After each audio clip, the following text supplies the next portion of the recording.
أعوذ بالله من الشيطان الرجيم. بسم الله الرحمن الرحيم. بسم الله الرحمن الرحيم. ومن أحسن قولا ممن دعا إلى الله وعمل صالحا وقال إنني من المسلمين.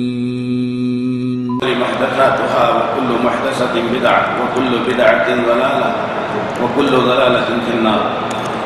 أعوذ بالله السميع العليم من الشيطان الرجيم. بسم الله الرحمن الرحيم. يا أيها الناس اتقوا ربكم الذي خلقكم من نفس واحدة وخلق منها زوجها وبث منهما رجالا كثيرا ونساء واتقوا الله الذي تساءلون به والأرحام إن الله كان عليكم رقيبا. يا أيها الذين آمنوا اتقوا الله حق تقاته ولا تموتن إلا وأنتم مسلمون.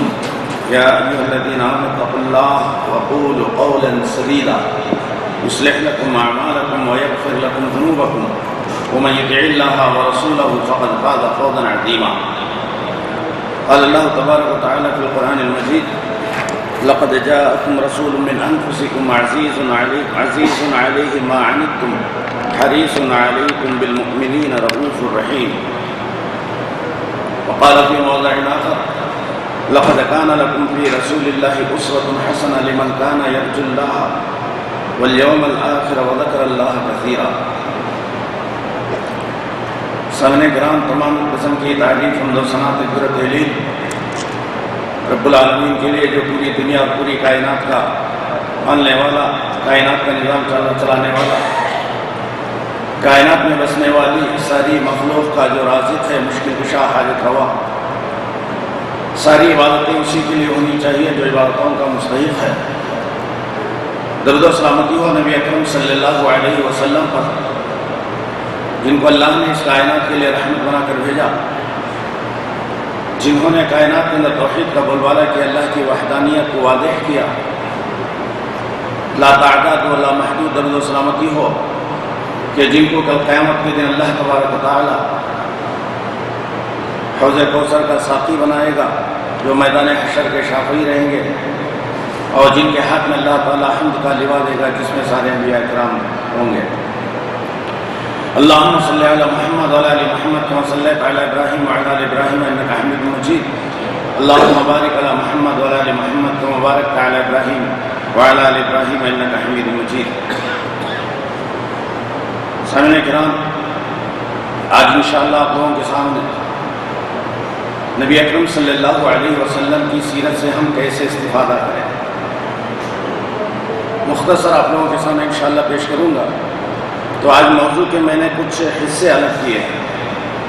پہلا حصہ رہے گا میرے موضوع کا کہ نبی اکرم صلی اللہ علیہ وسلم امت کے لیے کتنا زیادہ فکر مند تھے، امت کی نجات کے لیے، امت کی ہدایت کے لیے، امت کو صحیح راستے پہ گامزن کرنے کے لیے کتنا زیادہ آپ صلی اللہ علیہ وسلم امت کے لیے محنت، جد و جہد، کد و کاوش، لگن اور لوگوں کی اذیتیں، تکلیفیں، مصیبتیں جو برداشت کیے ہیں۔ تو پہلا حصہ انشاءاللہ اس کو ذکر کروں گا، اور اس کا دوسرا حصہ رہے گا کہ نبی اکرم صلی اللہ علیہ وسلم سے ہماری محبت کیسے ہونی چاہیے، محبت کی علامت کیا ہے، اور محبت ان سے ہماری، ہم کیسے ان سے محبت کریں۔ مختصر انشاءاللہ یہ آپ لوگوں کے سامنے باتیں آئیں گی۔ اور اس کا تیسرا حصہ رہے گا نبی اکرم صلی اللہ علیہ وسلم کی سیرت پر ہم اپنے اعمال کو کیسے تولیں، موازنہ کریں، ہمارے اعمال، ہمارے کام، ہماری عبادتیں، ہمارا چلن پھرن سب نبی اکرم صلی اللہ علیہ وسلم کی حیات طیبہ پر ہم کو دیکھنا چاہیے، میزان کرنا چاہیے۔ نہ کرنے پر قرآن کی آیتیں کیا کہتی ہیں، احادیث اس کے تعلق سے ہمیں کیا بیان کرتی ہیں، انشاءاللہ تیسرے حصے میں وہ رہے گا، اور آخری حصہ رہے گا کہ قرآن و حدیث سمجھنے کے لیے نبی اکرم صلی اللہ علیہ وسلم کی سیرت ہی کیوں ہمیں اپنانے کے لیے کیوں کہا گیا، یعنی کہ قرآن و حدیث کو سمجھنے کے لیے نبی کی سیرت ہمیں پڑھیں تو تبھی ہم سمجھ سکتے ہیں، تو اس نبی کی سیرت ہی کیوں ہمیں اپنانے کے لیے کیوں کہا گیا، انشاءاللہ آخر میں اس حصے کو بیان کیا جائے گا۔ سب سے پہلے آئیے کہ نبی اکرم صلی اللہ علیہ وسلم امت کے لیے جو زیادہ فکر مند تھے کہ امت کو کسی بھی طریقے سے سیدھے راستے پہ لائیں، سیدھے راستے پہ گامزن کریں، تو آپ کتنا پریشان تھے امت کے تعلق سے، اس کو انشاءاللہ آپ لوگوں کے سامنے سورہ آل عمران سورہ توبہ آیت نمبر 128، جس میں اللہ تبارک و تعالی نبی اکرم صلی اللہ علیہ وسلم کی خواہش و حرص امت کے تعلق سے کیسی تھی، سورہ توبہ آیت نمبر 128 میں اللہ نے ذکر کیا ہے، لَقَدْ جَاءَكُمْ رَسُولٌ مِّنْ أَنفُسِكُمْ، کہ ایک رسول جو تم ہی میں سے، یعنی کہ آپ ہی لوگوں میں سے ایک رسول کو ہم نے بھیجا جو آپ کے درمیان نبوت اور رسالت لے کر آپ کے درمیان آیا ہے، اللہ کے احکام اور اللہ کی باتیں بتانے کے لیے تمہارے سامنے جو نبوت کا منصب لے کر آیا ہے، اس کی صفت یہ ہے کہ عزیز علیہ، کہ وہ تمہارے لیے بہت زیادہ پیارا ہے، یعنی کہ تمہیں بہت زیادہ چاہتا ہے، امت کے لیے بہت زیادہ نرم مزاج اور نرم خو تھے نبی اکرم صلی اللہ علیہ وسلم۔ پھر بتایا کہ ما عنتم حریص علیکم بالمؤمنین رؤوف رحیم، حریص یعنی کہ اتنا زیادہ حریص، اتنا زیادہ خواہش مند کہ کسی کو بھی، یعنی کہ امت کے لیے اتنا زیادہ آپ صلی اللہ علیہ وسلم حریص تھے، خواہش مند کہ سب امتی سیدھے راستے پر آ جائیں، صحیح راستے پہ گامزن ہو جائیں۔ اس تعلق سے نبی اکرم صلی اللہ علیہ وسلم نے اپنی زندگی کے ایام اور وقت جو امت کے لیے جو لگائے ہیں، راتوں رات آپ صلی اللہ علیہ وسلم امت کے لیے، دن آپ صلی اللہ علیہ وسلم امت کے لیے لگا دیے، کئی تکلیفیں اور کئی اذیتیں اور کئی پریشانیاں نبی اکرم صلی اللہ علیہ وسلم نے اس راستے پر کہ اللہ کی وحدانیت کو لوگوں کے دل و دماغ میں بٹھانے کے لیے، اللہ کی کبریائی کو لوگوں کے سامنے واضح کرنے کے لیے، اللہ کی ہستی کو سمجھانے کے لیے، اللہ کے احکام کو لوگوں کے سامنے واضح کرنے کے لیے، جب لوگوں کے درمیان اور لوگوں کے بیچ و بیچ آپ صلی اللہ علیہ وسلم آ کر اللہ کی وحدانیت، اللہ کی یکتائیت اور اللہ کی ایک عبادت کرنے کے لیے جب آپ صلی اللہ علیہ وسلم نے یہ دعوت لوگوں کے سامنے لے کر جب آئے آپ صلی اللہ علیہ وسلم، تو شروع میں آپ کے لیے دشمن تیار ہو گئے، اذیتیں دی گئی، تکلیفیں دی گئی، پریشانیاں ہوئی آپ صلی اللہ علیہ وسلم کو۔ مکہ کے اندر جب عبادت کے لیے آپ صلی اللہ علیہ وسلم آ جاتے ہیں تو مکہ کے بڑے بڑے دشمنان، نبی اکرم صلی اللہ علیہ وسلم کے جو دشمن تھے، کبھی آپ کی پیٹھ پر اوجھڑی ڈال دیا گیا، کبھی آپ کے گلے میں رسی ڈال کر پھانس دیا گیا، کبھی آپ کو دھکے دیے، یہ ساری یعنی کہ کئی تکلیفیں نبی اکرم صلی اللہ علیہ وسلم برداشت کرتے رہے۔ مکہ چھوڑ کر جب طائف چلے گئے، طائف کے لوگوں کو اسلام کی طرف بلائی، ایک اللہ کی طرف دعوت دی ہے، طائف کے لوگوں کو ہدایت کی طرف، اللہ کی طرف آنے کے لیے جب کہے، طائف کے لوگوں نے نبی اکرم صلی اللہ علیہ وسلم کو پتھروں سے مار کر لہو لہان کر دیا، آپ کے جسم سے لہو بہنے لگا، خون بہ کر آپ کے جوتوں میں آ کر جم گیا خون۔ اس کے باوجود بھی نبی اکرم صلی اللہ علیہ وسلم نے اپنے قوم کے لیے، اپنی امت کے لیے کبھی بد دعا آپ صلی اللہ علیہ وسلم نے نہیں کی، جبکہ اس زخمی حالت کو دیکھ کر اللہ کی رحمت جوش میں آئی۔ اللہ نے جبرائیل علیہ السلام کو اللہ نے نبی اکرم صلی اللہ علیہ وسلم کے پاس بھیج دیا کہ جا کر محمد سے کہو کہ اگر محمد تمہیں اس بات کا حکم دے دے کہ طائف کے لوگوں کو دو پہاڑوں کے درمیان ملا کر اگر پیس کر ختم کر دینے کے لیے کہہ دے تو تم اس کو ختم کر دو۔ یہاں تک اللہ نے جبرائیل کو اجازت دے کر بھیج دی۔ جبرائیل آئے نبی اکرم صلی اللہ علیہ وسلم کے پاس، آ کر کہا کہ اللہ تعالیٰ کا یہ فرمان ہے کہ جن لوگوں نے آپ کو لہو لہان کیا، جن لوگوں نے آپ کو تکلیفیں دی ہیں، وہ جن لوگوں کی وجہ سے آپ کے جسم مبارک اور جسم اطہر سے آپ کے خون بہہ کر جو نکل رہا، رب العالمین کہہ رہا ہے کہ یہ طائف والوں کو دو پہاڑوں کے درمیان رکھ کر پیس کر ختم کر دیں، صرف آپ کا حکم اور آپ کا اشارہ ہمیں چاہیے۔ نبی نے کیا کہا؟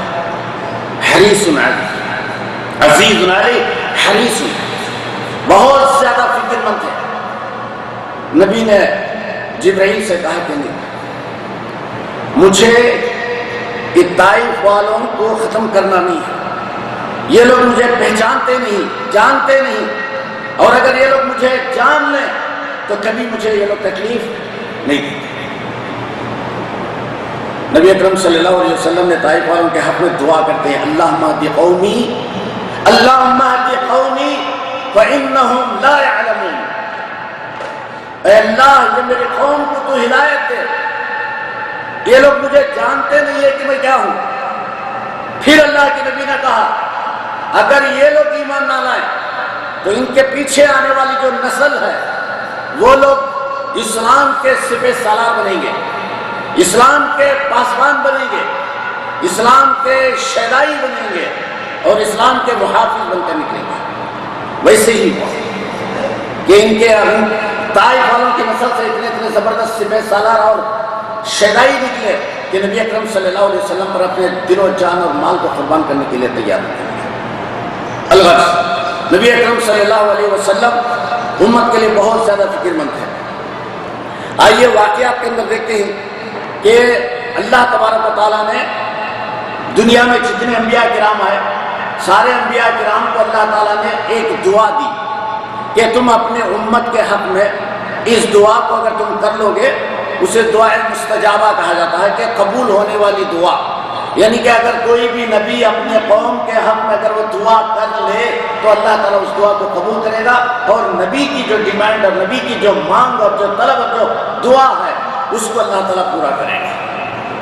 ہر ایک نبی نے اپنے زمانے میں اس دعا کو مانگ لی، لیکن نبی اکرم صلی اللہ علیہ وسلم سے جب پوچھا گیا کہ آپ کو بھی وہ دعا دی گئی تو نبی نے کہا کہ ہاں ہمیں بھی وہ دعا ملی ہے۔ کیا کہا نبی اکرم صلی اللہ علیہ وسلم نے بخاری کے اندر کہ لِكُلِّ نَبِيٍّ دَعْوَةٌ مُسْتَجَابَةٌ، ہر نبی کو ایک قبول ہونے والی دعا ہر نبی کو دی گئی ہے۔ پھر اس کے بعد کیا یدعو بہا، ہر نبی نے اپنے زمانے میں اس دعا کو اللہ سے دعا مانگ کر اس مانگ کو پوری کر لی۔ نبی اکرم صلی اللہ علیہ وسلم کہتے ہیں کہ وَأُرِيدُ أَنْ أَخْتَبِعَ دَعْوَتِي شَفَاعَةٌ لِأُمَّتِي، میں چاہتا ہوں کہ یہ میری دعا میں اس دنیا میں اپنے امت کے لیے میں نہیں مانگوں گا، یہ دعا کو میں آخرت کے لیے رکھا ہوں کہ کل قیامت کے دن اللہ کے سامنے میری امت کے سفارش میں اس دعا کو میں اللہ کے سامنے مانگوں گا، میری امت کی سفارش میں اس دعا کو امت کی سفارش کے حق میں اللہ سے طلب کروں گا۔ کہا نبی اکرم صلی اللہ علیہ وسلم کے لیے امتی فی الآخرہ، اور ویسے ہی ہوا کہ کل قیامت کے دن ایسے ہی ہونے والا ہے کہ جب ساری امتیں انبیاء کے پاس جا کر حساب و کتاب کے بارے میں جب سوال کریں گے، آدم کے پاس جائیں گے، آدم انکار کر دیں گے، نوح کے پاس جائیں گے، نوح انکار کر دیں گے، موسیٰ کے پاس آئیں گے، موسیٰ انکار کر دیں گے، عیسیٰ کے پاس آئیں گے، عیسیٰ بھی انکار کر دیں گے، آخر میں آئیں گے کس کے پاس؟ نبی اکرم صلی اللہ علیہ وسلم کے پاس۔ نبی اکرم صلی اللہ علیہ وسلم کے پاس آ کر کہیں گے کہ حساب و کتاب کے بارے میں آپ اللہ سے ہماری سفارش کیجئے، تو نبی اکرم صلی اللہ علیہ وسلم اس کے اندر کہتے ہیں کہ نبی اکرم صلی اللہ علیہ وسلم کو جب اس کے اندر حضرت ابو ہریرہ رضی اللہ تعالیٰ عنہ کی روایت کے مطابق کہ جب لوگ آپ صلی اللہ علیہ وسلم کے پاس آئیں گے تو نبی اکرم صلی اللہ علیہ وسلم عرش کے نیچے وہاں چلے جائیں گے، وہاں جا کر آپ صلی اللہ علیہ وسلم ساجداً لربی عز وجل، اللہ کے لیے سجدے میں چلے جائیں گے، حامداً اللہ کی حمد بیان کرتے ہوئے، سابحاً اللہ کی تسبیح بیان کرتے ہوئے، تکبیراً اللہ کی تکبیر بیان کرتے ہوئے، اللہ کی حمد بیان کریں گے، تسبیح بیان کریں گے، تکبیر بیان کریں گے، اللہ کی ثنا اور اللہ کی تعریف ہوگی، بہت زیادہ اللہ کی تعریف و حمد و ثنا بیان کرنے کے بعد اللہ تبارک و تعالیٰ نبی اکرم صلی اللہ علیہ وسلم سے کہے گا کہ یا محمد ارفع راسک، اے محمد تم اپنے سر کو اٹھاؤ، تم اپنے سر کو اٹھاؤ اور پوچھو، سل تعطا، پوچھو تمہیں دیا جائے گا، اور تم سفارش کرو تمہاری سفارش قبول کی جائے گی۔ فَأَرْفَعُ رَاسِي، میں اپنا سر اٹھاؤں گا۔ اللہ کے نبی صلی اللہ علیہ وسلم کہتے ہیں کہ فَأَرْفَعُ رَاسِي، میں اپنا سر اٹھاؤں گا، فَأَقُولُ یا امتی یا رب، امتی یا رب، میری امت میری امت، یا اللہ۔ اس طریقے کے جب الفاظ میں کہوں گا فَيُقَال، مجھے کہا جائے گا، یعنی کہ اللہ تبارک تعالیٰ مجھ سے کہے گا کہ یا محمد ادخل من امتی کا من لا حساب علیہم من الباب الایمن من ابواب الجنہ۔ اللہ تبارک تعالیٰ کہے گا اے محمد تمہاری امت میں سے وہ لوگ جن پر حساب و کتاب نہیں ہے ان کو جنت کے داہنی دروازے سے ان کو جنت کے اندر داخل کر دو، اور وہ لوگ جن کا حساب و کتاب ہے اللہ تبارک و تعالیٰ کہے گا کہ میں تمہارے امت کے حق میں تمہیں کبھی ناراض نہیں کروں گا، تمہاری امت کو میں حساب انصاف کر کے چھوڑوں گا تمہاری امت کے بارے میں۔ ایک اور حدیث میں نبی اکرم صلی اللہ علیہ وسلم فرماتے ہیں کہ تمہارے امت کا ہر وہ شخص جنت میں جائے گا، لیکن مگر ایک شخص، ایک قسم کے شخص ہوں گے جو جنت میں نہیں جائے گا۔ نبی اکرم صلی اللہ علیہ وسلم کو یہ کب کہا گیا؟ جب آپ صلی اللہ علیہ وسلم قرآن کی وہ آیت جسے ابراہیم علیہ السلام کے بارے میں نازل کیا گیا، ابراہیم کے بارے میں کہتے ہیں، ابراہیم علیہ السلام کہتے ہیں رب انہم اضللن کثیرا۔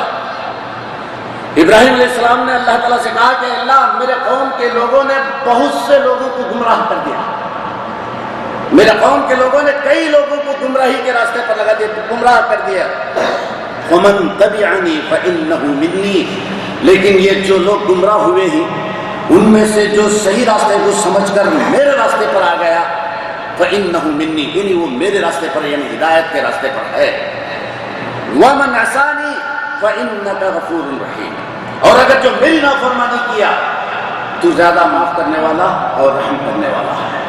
یہ آیت، دوسری آیت جو عیسیٰ علیہ السلام کے تعلق سے اللہ تعالیٰ نے قرآن مجید کے اندر نازل کیا، یعنی کہ کل قیامت کے دن اللہ تبارک و تعالیٰ عیسیٰ علیہ السلام اور مریم علیہ السلام ان دونوں کو ٹھہرا کر اللہ تعالیٰ سوال کرے گا کہ دنیا میں جتنے عیسائی عیسیٰ کی عبادت کرتے ہیں، مریم علیہ السلام کی عبادت کرتے ہیں، یہ جتنے عیسائی عیسیٰ کی عبادت کرنے والے، قیامت جیسے واقع ہوگی اللہ تبارک و تعالیٰ عیسیٰ علیہ السلام سے کہے گا ان عیسائیوں کے بارے میں جو عیسیٰ کی عبادت کرتے تھے، اللہ عیسیٰ سے سوال کرے گا کیا عیسیٰ تم نے ان لوگوں کو حکم دیا کہ وہ تمہاری عبادت کریں؟ تو عیسیٰ علیہ السلام کہیں گے کہ سبحان اللہ، اے اللہ تیری ذات پاک ہے، اے اللہ تو مقدس ہے، منزہ ہے، پاک ہے، میں اس بات کا کیسے حکم دیتا ہوں جس کی مجھے اجازت نہیں ہے، اس بات کی میں کیسے حکم دیتا ہوں جس کی مجھے اجازت نہیں ہے، اور جب تک میں ان لوگوں کے اندر میں تھا میں ان کو تیری عبادت کی طرف بلا رہا تھا، اور جب تو نے مجھے اٹھا لیا تو میں ان کا نگہبان نہیں، تو ان کا نگہبان ہے۔ عیسیٰ علیہ السلام اپنی صفائی پیش کرتے ہیں، کیا کہیں گے آخر میں عیسیٰ علیہ السلام؟ اللہ تبارک و تعالیٰ کے سامنے کہتے ہیں عیسیٰ علیہ السلام ان تعذبهم فانہم عبادک، اگر ان لوگوں کو تو عذاب دینا چاہتا ہے فانہم عبادک، یہ تیرے بندے ہیں، یہ تیرے بندے ہیں، اگر عذاب دینا چاہتا ہے تو یہ تیرے بندے ہیں۔ وَإِن تَغْفِرْ لَهُمْ فَإِنَّكَ أَنْتَ الْعَزِيزُ الْحَكِيمُ، اور اگر تم معاف کرنا چاہتا ہے تو زبردست حکمت والا اور زبردست طاقت والا ہے۔ دو آیتیں نبی اکرم صلی اللہ علیہ وسلم ایک دن رات میں 2 رکعت نماز پڑھ کر اللہ سے دعا کرتے ہیں، یہ 2 ہی آیتیں بہت زیادہ آپ صلی اللہ علیہ وسلم تلاوت کرتے ہیں۔ اب ان 2 آیتوں میں ایک معنی چھپا ہوا ہے، ایک نکتہ ہے ان دونوں آیتوں میں، ابراہیم علیہ السلام کی اس آیت میں، عیسیٰ علیہ السلام کی اس آیت میں۔ نکتہ کیا ہے اس کے اندر؟ ابراہیم نے کیا کہا کہ فمن تبعنی فانہم منی، کہ جو لوگ میری اطاعت کیے وہ میرے راستے پر یعنی ہدایت کے راستے پر ہے۔ فمن عصانی، جو میری نافرمانی کیے وہ گمراہ ہے، بول کے ابراہیم علیہ السلام نے نہیں کہا کہ جو نافرمانی کیے وہ گمراہ ہے، اس طریقے سے نہیں کہا، یعنی کہ ابراہیم کو ایک چھوٹی سی خواہش ہے کہ اللہ تبارک و تعالیٰ پر فیصلہ ڈال دیے کہ اللہ تعالیٰ تو معاف کرنا چاہتا ہے تو یہ تیرے بندے ہیں، لیکن گمراہ ہے، حالانکہ وہ گمراہی پر تھے لیکن گمراہی کے الفاظ ابراہیم علیہ السلام نے اپنی زبان سے ادا نہیں کیے. انہوں نے کہا کہ فمن عصانی، جو میری نافرمانی کرتا ہے، فإنک غفور رحیم، تو نہ معاف کرنے والا رحم کرنے والا، فیصلہ تیرے کا. عیسیٰ علیہ السلام نے کیا کہا کہ ان تعذبہم، اگر تو عذاب دینا چاہتا ہے، فإنہم عبادک، یہ تیرے بندے ہیں. اگر تو معاف کرنا چاہتا ہے تو زبردست حکمت والا ہے. یعنی کہ ابراہیم اور عیسیٰ دونوں معافی پر چھوڑ دیا قوم کو. لیکن اللہ نے قرآن مجید میں کیا کہا کہ آج فیصلے کا دن ہے، انصاف کیا جائے گا، کسی پر ظلم نہیں کیا جائے گا. جو کفر اور شرک میں مر گیا اسے ہمیشہ جہنم کے اندر، جو گناہ کر کے آیا ہے اللہ کی مشیت اور اللہ کی رحمت پر ہے کہ اس کو سزا دیں یا اسے معاف کر دیں، یہ اللہ کی رحمت پر ہے. اب یہ دو آیتیں نبی اکرم صلی اللہ علیہ وسلم اللہ سے دعا کرتے ہیں تو اللہ تبارک و تعالیٰ جبرائیل علیہ السلام کو نبی اکرم صلی اللہ علیہ وسلم کے پاس بھیج دیتا اور کہتا ہے کہ سل محمد من الذی یبکیک، اے جبرائیل جاؤ جا کر محمد صلی اللہ علیہ وسلم سے پوچھو من الذی یبکیک، کہ کس چیز کی وجہ سے تم رو رہے ہو، وجہ کیا ہے رونے کی. جو تم نماز پڑھتے دعا کرتے پر روتے ہی امت کے تعلق سے ہے، تو رونے کی وجہ کیا ہے، جا کر پوچھو. تو جبرائیل علیہ السلام آئے، فنزل جبرائیل وقال ما یبکیک یا رسول اللہ. جبرائیل آئے اللہ کے نبی کے پاس، آ کر کہنے لگے کہ اللہ کے نبی یہ آپ کے رونے کی وجہ کیا ہے، یعنی کہ اتنا زیادہ آپ فکر مند ہو کر جو رو رہے ہیں اس کی وجہ کیا ہے.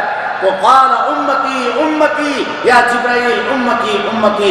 تم نبی اکرم صلی اللہ علیہ وسلم جبرائیل سے کہتے ہیں مجھے میری امت کے بارے میں فکر ہے، میری امت کے بارے میں کہ کل قیامت کے دن میری امت کے ساتھ اللہ تبارک و تعالیٰ کیا معاملہ کرے گا، یہ امت کے بارے میں نبی اکرم صلی اللہ علیہ وسلم فکر مند نہیں. وصعید جبرائیل الی الملک الجلیل، جبرائیل علیہ السلام کے اللہ کے یہاں جا کر کہے کہ اے اللہ محمد اس کی امت کے تعلق سے بہت زیادہ فکر مند ہے، امت کے تعلق سے وہ زیادہ پریشان ہے کہ کل قیامت کے دن محمد صلی اللہ علیہ وسلم کی امت کے ساتھ اللہ تعالیٰ کیسے معاملہ کرے گا، اس کے بارے میں زیادہ فکر مند ہے. تو اللہ تبارک و تعالیٰ جبرائیل سے کہتا کہ فقال جبرائیل انزل الی محمد کے پاس جا کر کہو کہ محمد کی امت کے تعلق سے اللہ تعالیٰ تم سے راضی ہے، مگر وہ شخص جو شرک کرتا ہے اس سے راضی ہے. ایک دوسری حدیث میں اللہ تبارک و تعالیٰ نے کہا نبی اکرم صلی اللہ علیہ وسلم سے کہ تو ہم تمہیں، یعنی کہ تمہاری امت کے ہر اس شخص کو معاف کر دیں گے، اب جنت کے اندر داخل کریں گے، مگر وہ شخص جو شرک کی حالت میں میرے سامنے حاضر ہو اسے ہمیں کبھی بھی معاف نہیں کر سکتے اور اسے جنت اس کو نہیں کر سکتے. اللہ تعالیٰ نے یہ خوشخبری نبی اکرم صلی اللہ علیہ وسلم کو کہا کہ تمہاری امت کے بارے میں تمہیں فکر کرنے کی ضرورت نہیں ہے. جو بغیر شرک کیا ہے ہم اس کے چھوٹے موٹے گناہوں کو ہم یا تو سزا دیں یا تو معاف کر دیں، لیکن دائمی ہمیشہ والی جہنم کے اندر اس کو ہم داخل نہیں کریں گے. مگر شرک کرنے والا اللہ کے یہاں ہمیشہ ہمیشہ جہنم کے اندر وہ چلا جائے گا. اللہ. تو سامعین کرام، نبی اکرم صلی اللہ علیہ وسلم جو امت کے تعلق سے فکر مند تھے، اس کے اندر ہمیں ایک اور حدیث ملتی ہے کہ جس کے اندر ہمیں ایک اور حدیث ملتی ہے کہ نبی اکرم صلی اللہ علیہ وسلم، عبداللہ بن عباس رضی اللہ تعالیٰ عنہ کی روایت ہے کہ رات میں نبی اکرم صلی اللہ علیہ وسلم ایک مرتبہ ہمارے سامنے نکل کر آئے. خرج علینا صلی اللہ علیہ وسلم یوما وقال عرضت علی الامم، کہ میرے سامنے بہت سی امتیں پیش کی گئی. تو نبی اکرم صلی اللہ علیہ وسلم کہتے ہیں فجعل یمر النبی معه الرجل، کہتے ہیں کہ میں نے دیکھا کئی امتیں میرے سامنے پیش کی گئی. میں نے ایک نبی کو دیکھا کہ جس کے ساتھ صرف ایک ہی آدمی ہے. ایک نبی ایسا ہے کہ جس کے ساتھ ایک ہی آدمی ہے. پھر اس کے بعد کیا کہا نبی اکرم صلی اللہ علیہ وسلم نے والنبی معه الرجلان، ایک نبی کو میں نے دیکھا جس کے ساتھ صرف دو ہی آدمی ہے. پھر اس کے بعد نبی صلی اللہ علیہ وسلم کہتے ہیں والنبی معه الرهط، میں نے ایک نبی کو دیکھا جس کے ساتھ کچھ لوگ ہیں. پھر اس کے بعد نبی اکرم صلی اللہ علیہ وسلم فرماتے ہیں کہ والنبی لیس معه احد، میں نے ایک نبی کو دیکھا کہ جس کے ساتھ کوئی بھی نہیں، یعنی کہ ایک نبی جس کے ساتھ جس کی امت کوئی بھی نہیں ہے، اس کے ساتھ مانا یہ کہ اس کو پر ایمان لانے والے کوئی بھی نہیں ہے، سارے اس کے دوسرے یعنی کہ جہنم میں چلے گئے. اس کے بعد مجھے ایک ایسی امت دکھائی گئی بہت جم حفیظ، بہت بڑا مجمع دکھایا گیا مجھے، یعنی کہ ایسی قوم کے جس کی نگاہ جتنے دور جائے مجھے قوم ہی قوم نظر آ رہی تھی. سد الافق، افق ہے کہیں کہ آسمان کی اونچائی، اتنے زیادہ مجھے دکھائی دے رہے تھے، گویا کہ میں یہ سمجھ رہا تھا کہ یہ سب کی سب میری امت ہے، سب کی سب میری امت ہے، اور مجھے خوشی محسوس ہونے لگی، چلو میرے ساتھ تو میری امت کے سارے لوگ میرے ساتھ آ گئے۔ تو پھر اس کے بعد نبی اکرم صلی اللہ علیہ وسلم کہتے ہیں کہ فرجوت ان یکون امتی، اور میں نے خواہش کی کہ یہ سب میرے ہی امت کے لوگ ہیں۔ تو نبی اکرم صلی اللہ علیہ وسلم فقیل، مجھے کہا گیا ھذا موسیٰ و قومہ، اے نبی یہ تمہاری نہیں، یہ موسیٰ اور اس کی قوم ہے، یہ موسیٰ اور اس کی امت ہے، اس کی قوم ہے۔ پھر نبی کی امت کہاں گئی؟ اتنا جم غفیر دکھایا گیا، اتنا مجمع اتنا بڑا جسے سد الافاق کہا گیا، اور موسیٰ کی قوم ہو گئی، موسیٰ کی امت۔ پھر اس کے بعد موسیٰ کی قوم سے بڑھ کر ایک امت دکھائی گئی مجھے، موسیٰ کی قوم جتنے جم غفیر ہے اس سے کئی گنا زیادہ مجھے ایک لوگ دکھائے گئے مجھے۔ پھر مجھے کیا لگا؟ ثم قیل لی انظر، پھر مجھے کہا گیا اے محمد تم ادھر دیکھو، یہ جتنے قوم موسیٰ کی قوم سے بڑھ کر جتنے قوم یہ دکھائی دے رہی ہے یہ تمہاری امت ہے، یہ تمہاری امت ہے۔ فرأیت سوادا کثیرا شد الافق، میں نے دیکھا کہ موسیٰ کی جتنی قوم تھی اس سے کئی گنا بڑی قوم میں نے دیکھا۔ اب جب میں اس طرف دیکھ رہا تھا فقیل لی، پھر مجھے کہا گیا انظر ہنا، اے نبی تم ادھر دیکھو۔ وہ قوم کو چھوڑ کر میں نے ادھر دیکھا تو ادھر بھی جم غفیر مجھے دکھایا گیا، کہا کہ یہ بھی تمہاری امت ہے۔ پھر مجھے کہا گیا کہ انظر ہاں، پھر ادھر دیکھو تم، یعنی کہ جہاں جہاں مجھے دیکھنے کے لیے کہا گیا سب جگہ میں نے دیکھا تو سب میری امت ہی امت مجھے وہاں دکھائی دینے لگی۔ فقیل ہؤلاء امتک، اور مجھے کہا گیا کہ یہ ساری کی ساری تمہاری امت ہے محمد صلی اللہ علیہ وسلم۔ پھر اس کے بعد کیا کہا؟ تو اللہ تبارک و تعالیٰ نے مجھے یہ کہا وَمَعَ هَؤُلَاءِ 70,000 يَدْخُلُونَ الْجَنَّةَ بِغَيْرِ حِسَابٍ۔ اللہ تعالیٰ نے اتنا بڑا جم غفیر مجھے دکھانے کے بعد اللہ نے کہا کہ اس مجمع میں سے 70,000 لوگ بغیر حساب و کتاب کے جنت کے اندر داخل ہو جائیں گے، بغیر حساب و کتاب کے جنت کے اندر داخل ہو جائیں گے 70,000۔ پھر اس کے بعد فتفقر الناس، جیسے نبی اکرم صلی اللہ علیہ وسلم کے ساتھ بیٹھ کر جب آپ سنا رہے تھے بات ختم ہو گئی، سب لوگ نکل گئے، جانے والے اپنے گھروں کو چلے گئے، بیٹھنے والے بیٹھے، لیکن نبی اکرم صلی اللہ علیہ وسلم وہاں سے مجلس چھوڑ کر آپ صلی اللہ علیہ وسلم وہاں سے نکل گئے۔ فلم یبینوا فتذاکر اصحاب النبی صلی اللہ علیہ وسلم فقالوا، تو لوگ آپس میں جو بیٹھے ہوئے تھے یہ آپس میں گفتگو کرنے لگے، وہ 70,000 لوگ کون ہوں گے؟ ہم ہوں گے یا ہماری اولاد ہوگی یا ہم سے پہلے کے ہوں گے یا ہمارے بعد کے ہوں گے؟ یہ کون لوگ ہوں گے 70,000 لوگ؟ آپس میں دونوں باتیں کرنے لگے۔ اما نحن فولدنا فی الشرک، اب یہ لوگ یہ کہنے لگے، صاحب جو صحابہ بیٹھے ہوئے تھے یہ آپس میں گفتگو کرنے لگے، ہم تو نہیں ہو سکتے، کیوں؟ ہم شرک میں پیدا ہوئے، لیکن بعد میں اللہ تعالیٰ نے ہدایت ہمیں دی، لیکن پیدا ہونا ہمارا شرک میں تھا، یہ ایک نقص ہمارے لیے آڑ آ گیا۔ حالانکہ اللہ نے ہدایت دی، ہم توحید پر آ گئے، لیکن پیدائش ہماری شرک پر ہونے کی وجہ سے یہ 70,000 میں ہمارا شمار نہیں ہو سکتا، لیکن ہماری اولاد ہو سکتی ہے، کیونکہ ہماری اولاد جو ہم سے پیدا ہوئی یہ بغیر شرک کی حالت میں ہم سے جو ہماری اولاد پیدا ہوئی ہو سکتی ہے کہ ہماری اولاد ہو، یا ہم سے پہلے کے یا ہمارے بعد باتیں ہو رہی تھی۔ نبی اکرم صلی اللہ علیہ وسلم آنے کے بعد نبی اکرم صلی اللہ علیہ وسلم کے سامنے ذکر کیا گیا کہ اللہ کے نبی آپ نے کہا کہ 70,000 کے لوگ بغیر حساب و کتاب کی جنت میں داخل ہو جائیں گے، یہ کون لوگ ہوں گے؟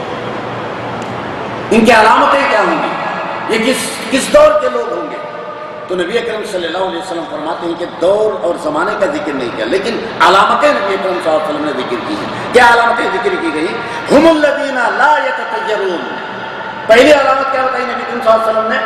کہ یہ وہ لوگ ہوں گے جو بدفالی نہیں لیں گے، بدشگونی نہیں لیں گے، چاہے وہ تجارت کے لیے ہو، چاہے وہ شادی بیاہ پہ ہو، چاہے وہ اولاد پہ ہو، چاہے گھر بنانے پہ ہو، چاہے یعنی اپنی زندگی کے صبح سے لے کر شام تک اپنی زندگی کے معاملے میں کبھی بھی وہ کسی سے بدفالی اور بدشگونی نہیں لیں گے. یقین ہوگا تو اللہ پر توکل ہوگا، اللہ پر اعتماد اور بھروسہ اللہ پر. بیماری آ جائے تو کسی سے بدشگونی اور بدفالی نہیں لیتے. صحت کے لیے اللہ سے دعا کریں گے اور یہ سمجھیں گے کہ بیماری دینے والا اللہ اور بیماری کو دور کرنے والا اللہ. تجارت میں اگر نقصان مل گیا تو کسی سے بدفالی نہیں لیتے، بدشگونی نہیں لیتے کہ کیوں، کس وجہ سے مجھے تجارت میں یہ نقصان آیا. عقیدہ یہی ہے کہ فائدہ دینے والا اللہ اور نقصان دینے والا اللہ ہے. نقصان آئے تو ہم اللہ کے سامنے رجوع ہوں گے اور اللہ سے دعا کریں گے کہ اس مال کے اندر نقصان ہے، اللہ تو ہی ہمیں فائدہ دینے والا. لا یتطیر، نہ بدشگونی لیں گے نہ بدفالی لیں گے. پھر اس وقت کیا کہا، ولا یسترقون، اور نہ وہ داغیں گے. داغتے نا بیماری آگے تو یہ یہاں ہاتھوں پہ کندھوں پہ اس جگہ پر، یعنی کہ ایک عقیدہ یہ رہتا ہے کہ کسی لوہے کے ایک گولا سے لوہے کو بنا لیتے ہیں، انگار کے اندر رکھتے ہیں، کچھ پروڑ پھونک کے اس کو یہاں داغ لیتے ہیں، یا اپنے کندھوں کو یا اپنے کمر اس طریقے سے داغتے ہیں، کہتے ہیں کہ کوئی بیماری ہمارے قریب تک نہیں آئے گی. ایسا عقیدہ نہیں رکھتے ہیں. نہ اپنے جسموں کو داغیں گے نہ جھاڑ پھونک کریں گے. بیماری اگر کچھ بھی آئے تو اللہ پر بھروسہ رکھیں گے. پھر اس کے بعد کیا کہا ہے نبی اکرم صلی اللہ علیہ وسلم نے، کہا کہ وَعَلَىٰ رَبِّهِمْ يَتَوَكَّلُونَ، یہ وہ لوگ ہوں گے جو اپنے رب پر بھروسہ اور اعتماد رکھتے ہیں. یہ لوگ یعنی کہ آسانی صفتیں اور علامتیں نبی اکرم صلی اللہ علیہ وسلم نے بتائی ہیں. لیکن اور اگر اس نبی کے باتوں کے اندر اگر ہم غور سے دیکھیں تو اس تین باتوں میں ایک ہی بات ہمیں سمجھ میں آتی ہے کہ کامل یقین اور بھروسہ جس کے اندر رائی کے برابر بھی شک و شبہ داخل نہ ہو، ایسا یقین اور بھروسہ رکھنے والا اللہ پر بغیر اس کتاب کے جنت میں داخل ہو جائے. باتیں جب ختم ہو گئی نبی صلی اللہ علیہ وسلم سے، ایک صحابی عکاشہ بن محسن رضی اللہ تعالیٰ نے اللہ کے نبی سے کہا کہ وہ 70,000 لوگوں میں میرا بھی شمار ہو جائے، آپ اللہ دعا کیجئے. تو نبی نے کہا کہ عکاشہ 70,000 کے گروہ کے اندر عکاشہ بھی شامل ہو گئے.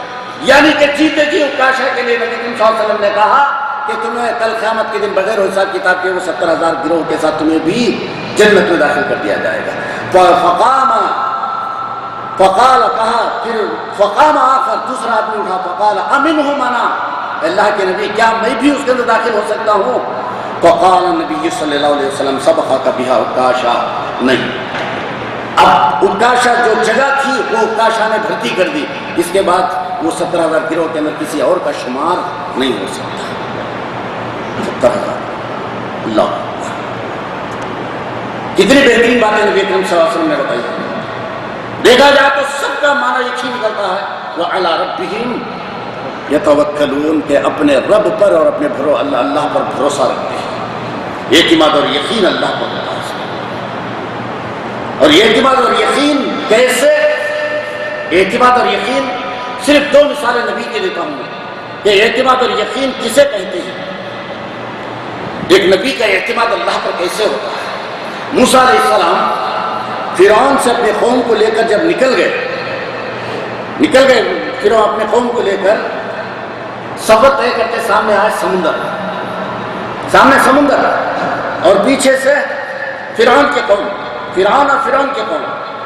سمندر کی گہرائی، اتریں گے تو سمندر میں ڈوب جائیں گے، واپس جائیں گے تو فرعون اور اس کے فوج کے ہاتھوں میں مسلح ہتھیار ہیں، ان کے ہاتھ میں تلواریں ہیں، سب کو ختم کر دیں گے. درمیان میں ٹھہرے ہی موسیٰ علیہ السلام اور قوم.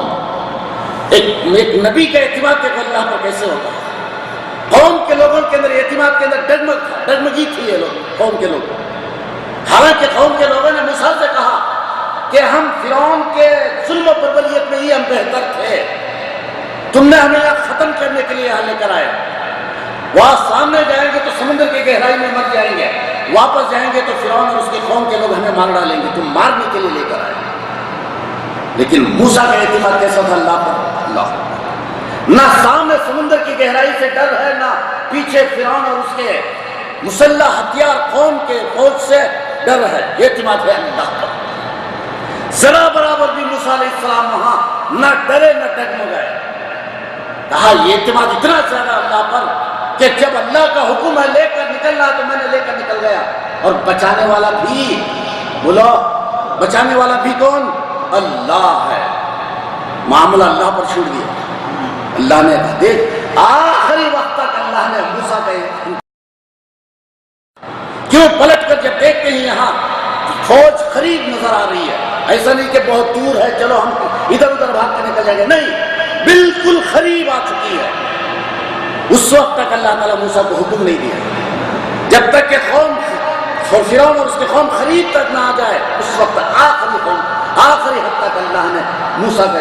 جب قوم ایک دم قریب آ گئی تو اللہ نے کہا موسیٰ سے کہ تم سمندر پر لاٹھی مارو, اب تمہاری حفاظت ہم کریں گے. کامیاب ہو گئے وہاں توکل میں, اعتماد اور بھروسے میں موسیٰ علیہ السلام کی کامیابی نکل گئی. سمندر پہ جیسے لاٹھی مارے راستہ بن گیا, نکل کر وہاں سے. یہ ایک نبی کا اعتماد. نبی اکرم صلی اللہ علیہ وسلم کا دیکھیے, جب غار ثور سے نکل کر مدینہ کی طرف جانے لگے, غار ثور سے نکل کر حضرت ابو بکر اور نبی اکرم صلی اللہ علیہ وسلم جب جا رہے ہیں, پیچھے سے پیچھا کرتے ہوئے آ رہے ہیں. سراقہ بن مالک پیچھا کرتے ہوئے جب آ رہا تھا, نبی ایک مرتبہ بھی پلٹ کر نہیں دیکھا, کیونکہ یقین اللہ پر نبی اکرم صلی اللہ علیہ وسلم کا. سراقہ قریب تک آ گیا, ابو بکر کو پریشانی ہوتی ہے کہ پکڑ لے گا, مار دے گا, ختم کر دے گا. ابو بکر پریشان ہو جاتے ہیں, لیکن نبی کے چہرے پہ اطمینان و سکون. ایک مرتبہ بھی پلٹ کر سراقہ کو نبی صلی اللہ علیہ وسلم نے نہیں دیکھا, کیونکہ اعتماد تھا اللہ پر کہ اللہ تعالیٰ ہمیں بچائے.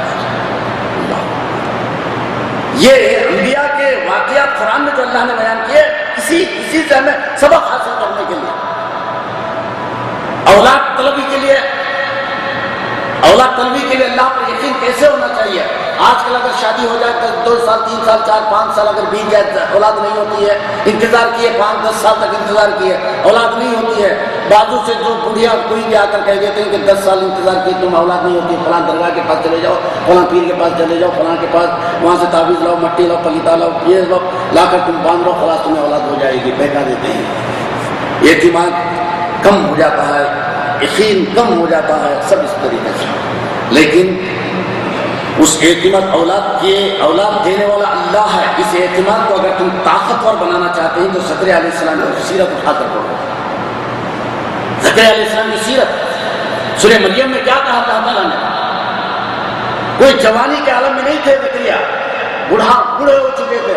واشتعل الراس شیبا, اللہ نے کہا کہ زکریا کے بال پک چکے ہیں, سفید ہو چکے ہیں,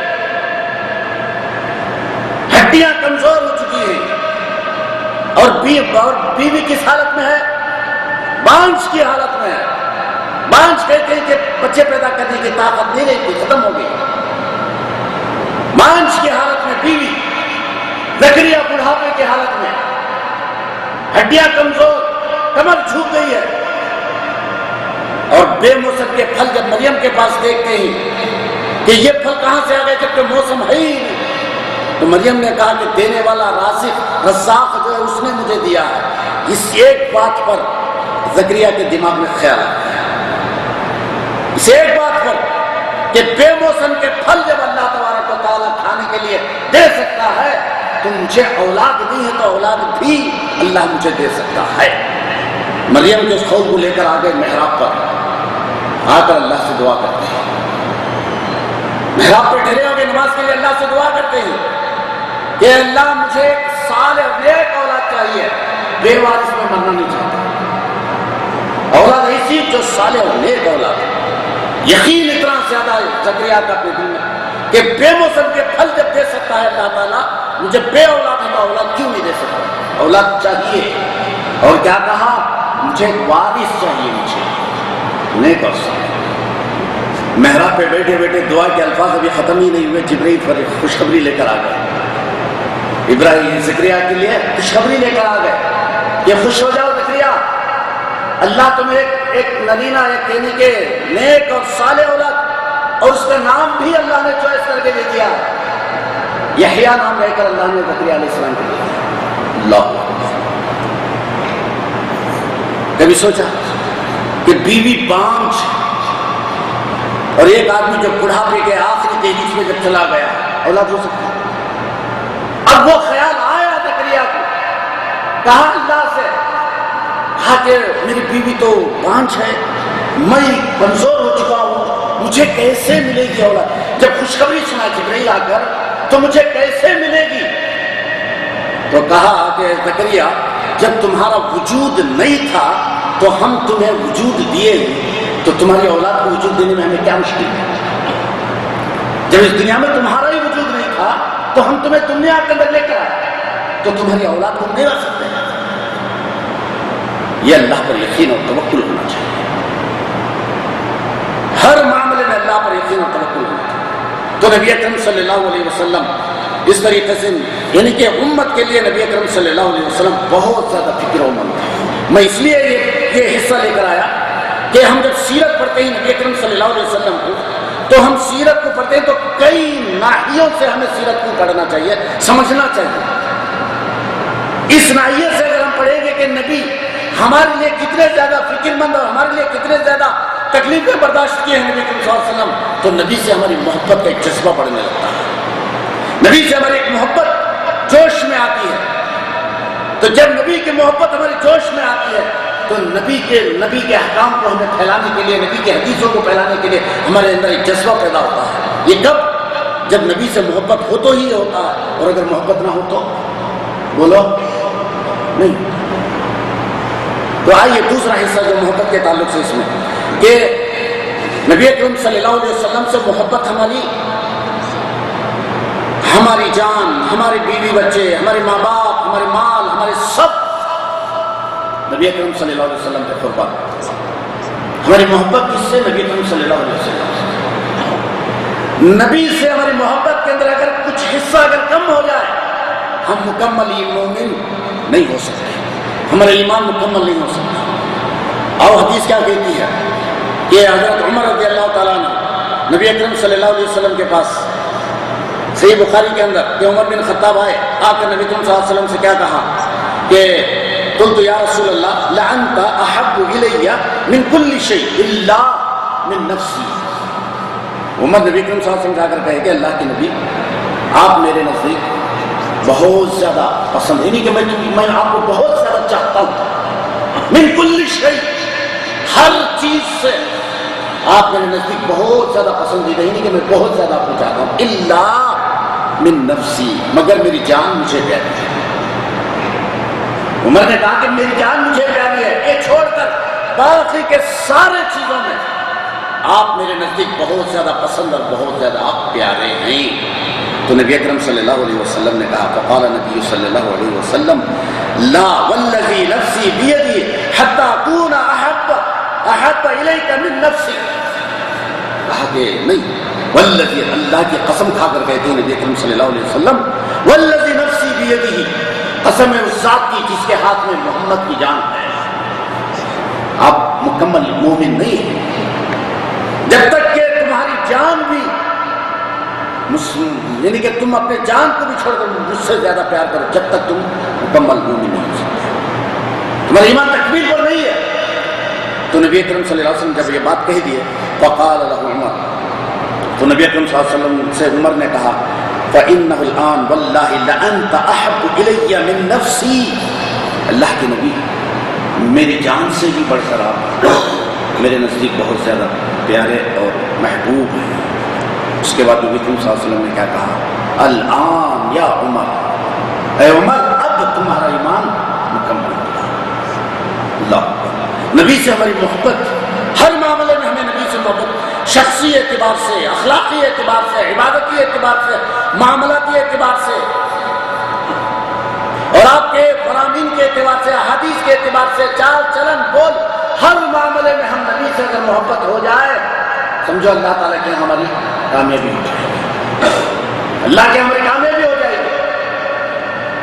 ہر معاملے میں محبت ہونا چاہیے اللہ سے، اللہ اور اس کے رسول صلی اللہ علیہ وسلم سے۔ ایک مثال دے کے سمجھاتا ہوں کہ ہمارے اندر ہمیں نبی سے محبت جو ہماری کمی ہے، وہ کمی کی ایک مثال، ہم شرک نہیں کرتے، چلو مومن ہیں الحمدللہ، نمازیں پڑھ لیتے ہیں الحمدللہ، ماہ رمضان کے روزے رکھ لیتے ہیں، صدقہ و خیرات یہ بھی کر لیتے ہیں، لیکن ہماری جو نقص اور جو کمی ہوتی ہے ہماری اس زبان کی وجہ سے، اس زبان کی وجہ سے نبی نے کیا کہا ہمیں کہ جب تم کسی سے بات کرنی ہے تو بھلائی کی اور خیر کی بات کرو، اور اگر بات کرنی ہی نہیں ہے خاموش ہو جاؤ، خاموش ہو جاؤ، بیکار اور نو باتیں مت کرو۔ پھر اس کے بعد کیا کہا نبی کریم صلی اللہ علیہ وسلم نے؟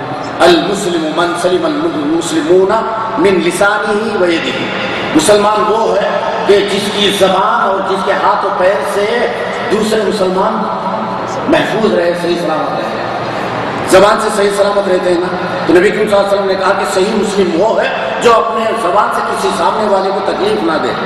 اب ہمارا نقص کہاں آتا ہے کہ ہم چار دوست جب کہیں کھڑتے ہیں تو مذاق شروع ہوتا ہے، ٹھیک ہے، آپس میں مذاق کرنے لگتے ہیں۔ مذاق کرنے میں کوئی ایک ایسا جملہ نکال کر کہہ دوں سامنے والے سے کہ سامنے والے کو جملہ برا لگتا ہے، جبکہ میں سمجھتا ہوں کہ میں نے کوئی بڑی بات نہیں کی۔ مذاق میں نے سامنے والے سے کہہ دیا کہ تم گدھے ہو، اب سامنے والے برا لگا کہ یہ لوگ مجھے گدھا کہتا، لیکن دوستی کے خاطر اس نے کیا کیا؟ کچھ نہیں کہا، خاموش ہو گیا۔ برا تو لگا، لیکن میں یہ سمجھ رہا ہوں کہ میں نے کوئی بڑی بات نہیں کی، میں نے کوئی بڑی گالی اس کو میں نے نہیں دی۔ لیکن محترم بزرگ اور دوستو، وہی وہ کلمہ جو گدھا میں نے کہا اس کے تعلق سے نبی کریم صلی اللہ علیہ وسلم کہہ رہے ہیں کہ وہ یہ کلمہ اللہ کے یہاں اتنا زیادہ پراگندہ، اتنا زیادہ یعنی کہ گندا، غلیظ اور ناپسند ہو جاتا ہے اللہ کے یہاں کہ اس ایک کلمے کی وجہ سے اس شخص کو اللہ تعالیٰ جہنم میں جب داخل کرے گا، اس کی گہرائی قضا و قضا ما بین المشرق والمغرب، کہ مشرق اور مغرب کے درمیان جتنی مسافت ہے، جتنی دوری ہے، اتنی مسافت اور دوری والی گڑھے کے اندر اسے ایک کلمے کی وجہ سے اللہ تعالیٰ اسے جہنم میں داخل کرے گا۔ صرف میں اپنی زبان سے یہ کلمہ جو سامنے والے کو کہہ دیا، اور ہم یعنی کہ بہت زیادہ زبان سے ہی ہم غلطیاں، ہم سے جو غلطیاں ہوتی ہیں، غیبت، بے حساب غیبت، چائے پینے کے لیے کئی ٹھہرے، بے حساب لوگوں کی غیبتیں، لوگوں کی برائیاں، لوگوں کی خامیاں، یہ سب وہ کلمات ہیں جسے اللہ تعالیٰ ناپسند کرتا ہے۔ اور اگر ہمیں صحیح معنی میں اللہ اور اس کے رسول صلی اللہ علیہ وسلم سے اگر محبت ہے تو دیکھو قرآن کی وہ حجرات، سورہ حجرات کی آیت، لا تجسسوا ولا یغتب بعضکم بعضا ایحب احدکم ان یاکل لحم اخیہ میتا فکرہتموہ۔ کیا کہا اللہ نے؟ تم آپس میں ایک دوسرے کی غیبت مت کرو، اور غیبت کرنے والا اپنے مرے ہوئے بھائی کا گوشت کھانے کے برابر۔ اللہ نے کہہ دیا، حدیث اور نبی کریم صلی اللہ علیہ وسلم کیا کہتے ہیں کہ غیبت کرنے والا، چغلی کرنے والا، احسان دے کر جتانے والا اور دیوس، یہ جنت میں داخل نہیں ہوں گے، جنت کے قریب تک یہ لوگ نہیں جائیں گے۔ دونوں سامنے آ گئے۔ اب ہمیں اللہ اور اس کے رسول سے محبت ہے تو کبھی ہم اپنی زندگی میں کسی کی برائی اور کسی کی غیبت بولو نہیں کرنی چاہیے۔ محبت ہماری جو اللہ کے نبی صلی اللہ علیہ وسلم سے جو ہوتی ہے، شخصی محبت، ذاتی محبت، یہ تو ہونا ہی ہے۔ اس کے علاوہ نبی کے فرامین سے، نبی کے احادیث سے، نبی کے چال چلن سے، کیوں قرآن میں اللہ تعالیٰ نے کیا کہا؟ لقد کان لکم فی رسول اللہ اسوۃ حسنہ لمن کان یرجو اللہ والیوم الآخر۔ نبی کی زندگی ہمارے لیے آئیڈیل بنا دیا اللہ تعالیٰ۔ صبح سے لے کر شام تک اٹھنا بیٹھنا، سونا پینا، کھانا، بول چال چلن، سب چیزیں ہمارے لیے آئیڈیل بنا۔ تو نبی سے ہماری دوسرا حصہ کہ نبی سے ہماری اس کے اندر محبت بہت زیادہ، اس کے اندر ہماری محبت ہونا چاہیے۔ آئیے تیسرے حصے کی طرف چلتے ہیں کہ ہمارے اعمال وزن کرنے کے لیے نبی اکرم صلی اللہ علیہ وسلم کی سیرت۔ کیوں؟ قیامت کے دن ہمارے اعمال قبول ہونے کے لیے دو شرطیں تھیں۔ عمل قبول ہونے کی دو شرطیں ہیں۔ پہلی شرط کیا ہے؟ اللہ تعالیٰ کا خوف اور اللہ کا اخلاص اس عمل میں ہونا چاہیے، اور دوسری وہ عمل نبی اکرم صلی اللہ علیہ وسلم کے اطاعت اور فرما برداری کے موافقت میں ہونا چاہیے۔ ان دونوں میں سے کوئی ایک شرط اگر ہمارے عمل کے اندر اگر مفقود ہے، نہیں ہے، سمجھو کہ وہ عمل اللہ کے ہاں قابل قبول ہو ہی نہیں سکتا، وہ قبول ہو ہی نہیں سکتا۔ تو میزان ہمارا کون ہے؟ نبی اکرم صلی اللہ علیہ وسلم۔ ایک کتاب الجامع الاخلاق و آداب السامع، اس کتاب کے اندر مؤلف کیا بیان کرتے ہیں کہ ان رسول اللہ صلی اللہ علیہ وسلم هو المیزان الاکبر، کہ نبی اکرم صلی اللہ علیہ وسلم ہمارے اعمال کے لیے میزان اکبر نبی ہیں، بڑے میزان نبی اکرم صلی اللہ علیہ وسلم۔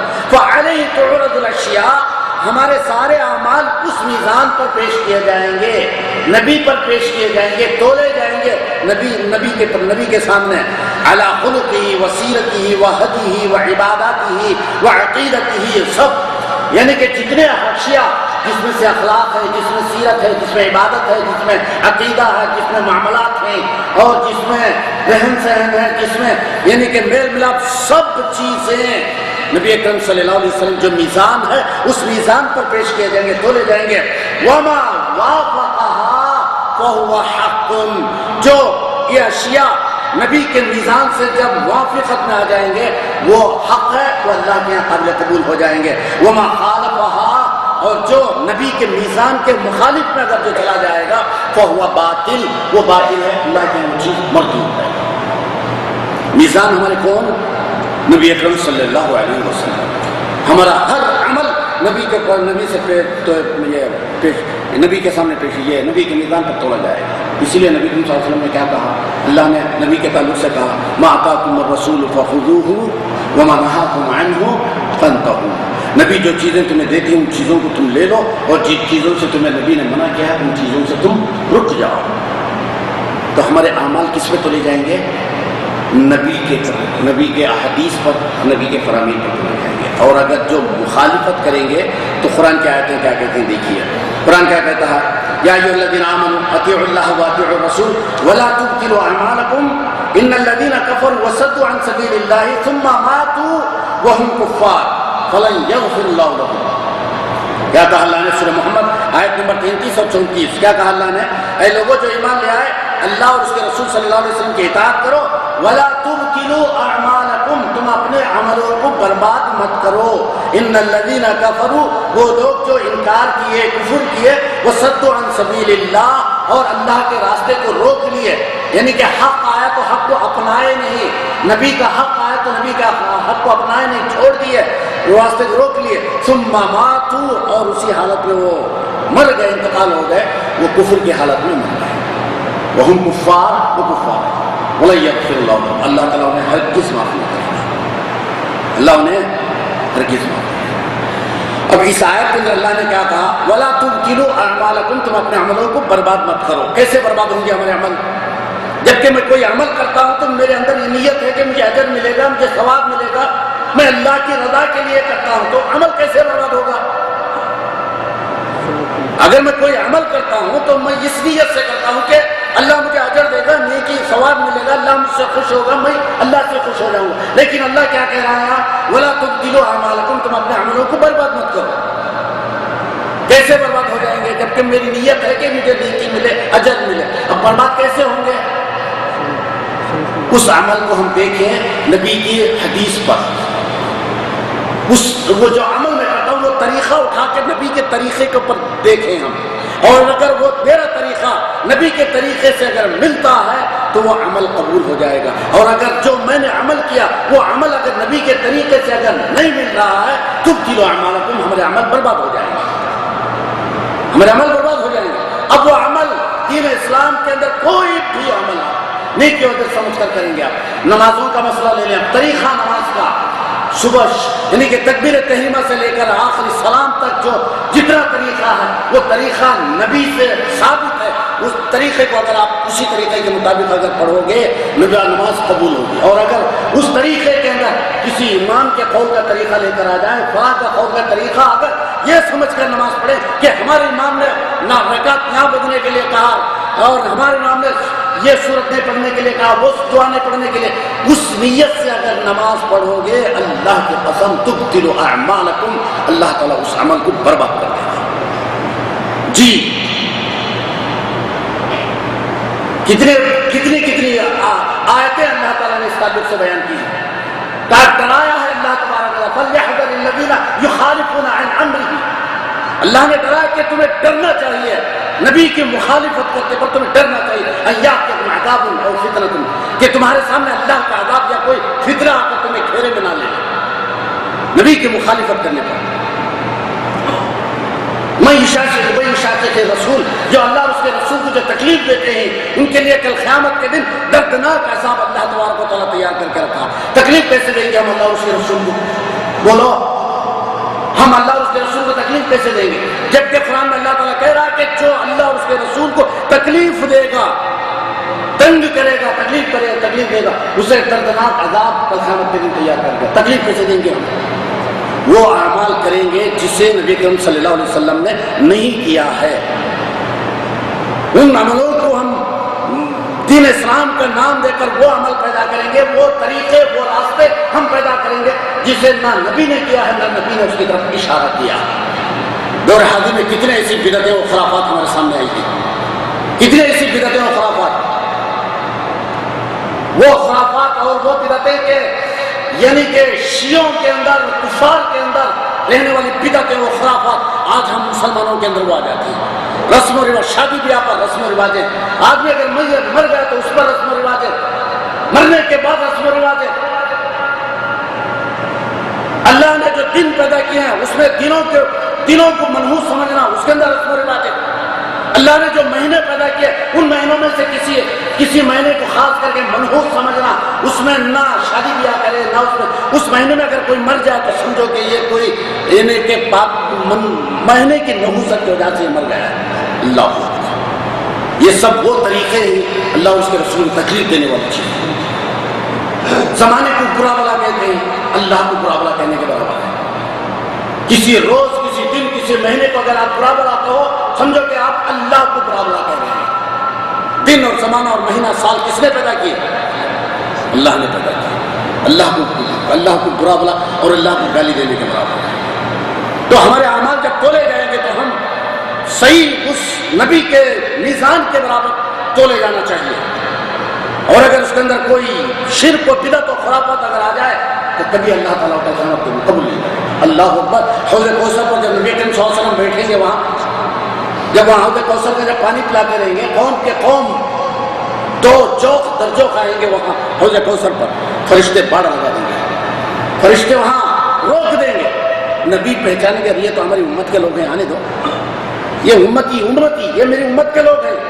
کہیں گے فرشتوں سے چھوڑ دو، آنے دو، تو فرشتے کہیں گے نبی کریم صلی اللہ علیہ وسلم سے کہ انکا لا تعرف، اے نبی تم پہچانتے نہیں، یہ ہے تمہاری امت کے، لیکن آپ کے چلے جانے کے بعد اور آپ کے انتقال کے بعد آپ کا نام اور آپ کے دین کا نام لے کر انہوں نے دین کے اندر اتنے بدعتیں و خرافات اور نئے نئے راستے پیدا کر دیے، لوگوں کو گمراہ کر دیے۔ تو نبی کیا کہیں گے؟ سحقاً سحقاً لمن غیر دینی، دوری ہو، دور چلے جاؤ سے، جو میرے بعد میں دین کو تبدیل کر دیے وہ لوگ میرے قریب آنے کی ضرورت ہے، خدا کی اللہ۔ تو دین میں نئی چیز پیدا کرنا، بدعت پیدا کرنا مردود، عمل بھی مردود اور کرنے والا بھی مردود۔ ومن احدث فی امرنا ھذا ما لیس منہ فہو رد، اللہ تعالیٰ نے بتایا۔ آئیے ایک اور آیت سورہ فرقان آیت نمبر 27 سے لے کر 29، کیا کہا اس میں؟ زبردست بات اللہ نے بتائی ہے۔ وَيَوْمَ يَعُضُّ الظَّالِمُ عَلَى يَدَيْهِ يَقُولُ يَا لَيْتَنِي اتَّخَذْتُ مَعَ الرَّسُولِ سَبِيلًا يَا وَيْلَتَىٰ لَيْتَنِي لَمْ أَتَّخِذْ فُلَانًا خَلِيلًا لَقَدْ أَضَلَّنِي عَنِ الذِّكْرِ بَعْدَ إِذْ جَاءَنِي وَكَانَ الشَّيْطَانُ لِلْإِنسَانِ خَذُولًا۔ کیا کہا اللہ نے یہاں؟ کل قیامت کے دن وہ شخص جو دنیا میں شرک میں، بدعت میں، خرافات میں، رسم و رواج میں اپنی زندگی کھپا لیا ہے، صحیح طریقہ اور صحیح راستہ اسے بتانے کے باوجود بھی نہ شرک کے راستے کو چھوڑا، نہ بدعت اور خرافات کے راستے کو چھوڑا، زندگی ختم ہو گئی، موت واقع ہو گئی، اللہ کے یہاں چلا گیا۔ جب اللہ کے یہاں حاضر کیا جائے گا، حقائق جب سامنے آئیں گے، وہاں دنیا کی زندگی جب اسے وہاں بتائی جائے گی کہ جب تم دنیا میں اتنے سال جو زندگی گزارے سب باطل ہے، سب جہنمی عمل ہے، یہ عمل ہم قبول نہیں کریں گے، حق یہ ہے، جب وہاں دکھایا جائے گا افسوس کرے گا، وہ شخص افسوس کرے گا، شرمندہ ہوگا، ندامت ہوگی، پچھتاوا ہوگا، کہے گا، کیا کہے گا؟ یوم یعض الظالم علی یدیہ، اپنے افسوس کے مانند اپنے ہاتھوں کو دانتوں کے نیچے رکھ کر چبانے لگے گا، کہے گا یا لیتنی اتخذت مع الرسول سبیلا، اے کاش نبی کو اگر میں دوست بنا لیا ہوتا، نبی کے احکام کو اگر میں دوستی میں اپنے دل سے لگایا ہوتا، نبی کے احکام، نبی کے طریقے پر اگر میں چلا ہوتا، اپنی زندگی نبی کے طریقے پر اگر میں گزارا ہوتا، کتنا بہتر ہوتا۔ اور نبی کے بتائے ہوئے راستے کو اگر میں اسی پر چل کر اپنی زندگی اگر گزارا ہوتا تو کتنا اچھا ہوتا. یا لیتنی اتخذت مع الرسول سبیلا. پھر کیا کہے گا؟ یا ویلتا لیتنی لم اتخذ فلانا خلیلا. اے کاش میری بربادی، اے کاش دنیا میں میں غلط راستے پہ جس پر بھروسہ کیا تھا وہ اگر نہ کیا ہوتا، دنیا میں جو غلط راستے کو پکڑا ہوا تھا اس کو اگر میں چھوڑ دیتا، نہ پکڑا ہوتا تو کتنا بہتر ہوتا. افسوس در افسوس، پچھتاوا در پچھتاوا، ندامت در ندامت، یہ سب ہوتی رہیں گی. پھر اللہ تعالیٰ کیا کہے گا؟ لقد اضلنی عن الذکر بعد اذ جاءنی. یہ یعنی کہ حق میرے سامنے آیا لیکن ان لوگوں نے مجھے گمراہ کر دیا. حق آیا تھا لیکن میں نے اپنایا نہیں، میں چھوڑ دیا، میں حق سے منہ موڑ لیا، پیٹھ پھیر لیا. اب اللہ سے سامنے کہے گا کہ رب ارجعنی، اے اللہ مجھے ایک موقع دے کر مجھے دنیا کے اندر بھیج دے، ایک چانس دے دے دنیا کے اندر، میں اچھا عمل، انی اعمل صالح، اچھا اور اخلاص والا عمل کر کے میں تیرے سامنے حاضر ہوں. اللہ تعالیٰ کہے گا کہ نہیں، تمہیں جتنی مہلت دینا تھا دنیا میں ہم نے مہلت دے دی. آج یہاں کوئی چیز تمہارے لیے جہنم کو بھڑکتے ہوئے جب دیکھے گا، قرآن نے کیا کہا؟ کأنہ جمالۃ صفر. جہنم کی چنگاریاں جب اڑتی رہتی ہیں نا، جہنم کی چنگاری کے تعلق سے اللہ نے کہا کہ یہ یعنی کہ ایک چنگاری اونٹ کے برابر ہے. ایک چنگاری اونٹ کے برابر، چنگاری انگار کا ڈھیلا تو نہیں، چنگاری. کأنہ جمالۃ صفر، پیلے اونٹ جیسے نظر آتی ہیں، چنگاریاں ویسے نظر آتی ہیں جہنم کے اندر، وہ بھڑکتی ہوئی جہنم. کیا کہے گا جہنم میں جاتے جاتے شخص؟ جانے سے پہلے اللہ سے کہے گا کہ میری بیوی بچوں کو فدیے پہ لے لے، میرے خاندان کو فدیے پہ لے لے، میرے قبیلے کو فدیے پہ لے لے، میری اولاد، میری بیوی، میرے بچے، میرے خاندان، میرا قبیلہ سب فدیے کے طور پر دیتا ہوں، تو جہنم کے اندر داخل کر دے، مجھے بچا، جہنم سے مجھے بچا. کہے گا کہ اللہ تعالیٰ نے تمہاری کوئی مانگ یہاں قبول نہیں کی جائے گی. بھی کیا کہے گا؟ ومن فی الارض جمیعا، جتنے زمین پر جتنے لوگ ہیں سب کو جہنم کے اندر داخل کر دے، مجھے بچا دے. کل مجرم اللہ سے کہے گا کہ اللہ کلا، ہر کسی انہا لظى نزاعة للشوى تدعو من ادبر وتولى. انہا لظى، ہرگز نہیں، یہ بھڑکتی ہوئی آگ جو دیکھتے ہو یہ تمہارے لیے. انہا لظى نزاعة للشوى، یہ آگ تمہارے جسم پر چڑھے گی اور تمہارے گوشت کو ہڈیوں سے الگ کر دے گی. نزاعة للشوى تدعو من ادبر وتولى. دنیا کے اندر جو منہ پھیرا، جو پیٹ پھیرا، سب کو پکار کر اپنے اندر لیتی رہے گی جہنم. وہ وقت آنے سے پہلے اس دنیا کے اندر ہمیں سمجھ جانا چاہیے. ہمارا شمار قیامت کے دن یا رب العالمین ان لوگوں میں ہو وجوہ یومئذ ناظرہ. وہ جماعت جن کے چہرے روشن چمکتے ہو، ان کے اندر ہمارا شمار ہو یا رب العالمین. ہمارا شمار ان لوگوں میں سے نہ ہو وجوہ یومئذ مسودہ، کہ کچھ کالے چہرے رہیں گے جن پر اللہ کی لعنت، فرشتوں کی لعنت اور غضب جن پر چھایا ہوا ہے، اس پر ہمارا شمار. سامعین کرام، تیسرا حصہ ہمارا ہر عمل نبی اکرم صلی اللہ علیہ وسلم کے حدیث اور آپ صلی اللہ علیہ وسلم کی قول کے مطابق ہونا چاہیے. آئیے آخری، نبی اکرم صلی اللہ علیہ وسلم کو ہی ہم، آپ صلی اللہ علیہ وسلم کو ہی ہم یہ کیا کہتے ہیں کہ آئیڈیل کیوں بنائیں؟ نبی اکرم صلی اللہ علیہ وسلم، اللہ نے کیا کہا؟ لقد کان لکم فی رسول اللہ اسوۃ حسنہ، کہ نبی کی زندگی تمہارے لیے ایک نمونہ، ایک آئیڈیل ہے. تو یہ نبی کی ہی زندگی کو ہم آئیڈیل کیوں بنائیں؟ تو اس لیے قرآن جو اللہ تعالیٰ نے نازل کیا نبی اکرم صلی اللہ علیہ وسلم پر، نازل کرنے والا کون؟ اللہ تعالیٰ. کس پہ؟ نبی پہ نازل کیا، یعنی کہ نازل کرنے والا اللہ کی ذات اور وہ شخص جو دنیا میں سب سے زیادہ پیارا اللہ کے یہاں محمد صلی اللہ علیہ وسلم۔ تو قرآن میں کوئی شک نہیں، لا ریب فیہ، اس کے اندر کوئی شک نہیں، نازل کرنے والا اللہ اور نبی کریم صلی اللہ علیہ وسلم کو دیا گیا ہے۔ اب رہا مسئلہ حدیث کا، تو یہ حدیث بیان کیا جو نبی کریم صلی اللہ علیہ وسلم، یہ بیان نبی کریم صلی اللہ علیہ وسلم جو حدیثیں بیان کیے، یہ بھی کس کی جانب سے ہے؟ اللہ کی جانب سے ہے، یعنی کہ قرآن و حدیث دونوں اللہ کی جانب سے ہے۔ تو آدمی جب دونوں اللہ کی جانب سے ہے تو قرآن و حدیث کو لازم پکڑنا اس کے لیے ضروری ہوتا ہے۔ اب تیسری چیز کی ضرورت ہے ہی نہیں اس کے اندر، ہمیں تیسرے راستے کی تلاش ہے ہی نہیں، جبکہ دونوں چیزیں اللہ تعالیٰ کی جانب سے ہے۔ اور ایک مسلمان کی زندگی یہ دونوں کے اطراف ہی مسلمان کی زندگی گزرتی ہے۔ کیا کہا اللہ تعالیٰ نے قرآن مجید کے اندر، جب نبی کریم صلی اللہ علیہ وسلم پہ اللہ تعالیٰ قرآن نازل کر رہا تھا، قرآن نازل تو نبی کریم صلی اللہ علیہ وسلم جلدی جلدی اس کو حفظ کر رہے تھے، تو اللہ نے کیا کہا؟ لا تحرک به لسانک لتعجل به ان علینا جمعه وقرآنا فاذا قرأناه فاتبع قرآنا ثم ان علینا بیان۔ اصل نقطہ ہے ثم ان علینا بیان۔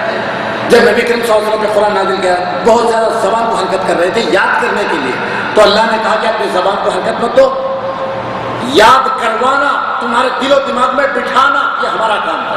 ان علینا جمع، قرآن کو جمانا، تمہارے سینے پر رکھنا، یہ ہمارا کام ہے۔ فَإِذَا قَرَأْنَا فَاتَّبِعْ قُرْآنَ، جب ہم پڑھاتے ہیں آپ کو تو اس کے بعد آپ پڑھنے لگو۔ جب پڑھنے کے لیے کہتے ہیں تو آپ پڑھو، وہ پڑھانا ہم تم کو بتائیں گے، کیسے تمہاری زبان سے ہم نکالیں گے یہ ہمیں بتائیں گے۔ ثُمَّ إِنَّ عَلَيْنَا بَيَانًا، وہ قرآن کی جو تفسیر ہے، بیان، یہ بھی ہم پر ہے، ہم بیان کریں گے۔ اب قرآن کی تفسیر کیا ہے؟ حدیث۔ یہ حدیث جو نبی کریم صلی اللہ علیہ وسلم نے بیان کیے، الفاظ نبی کریم صلی اللہ علیہ وسلم کے، لیکن الفاظ کے اندر جو مواد اور جو مادہ ہے یہ کس کی جانب سے ہے؟ اللہ کی جانب سے۔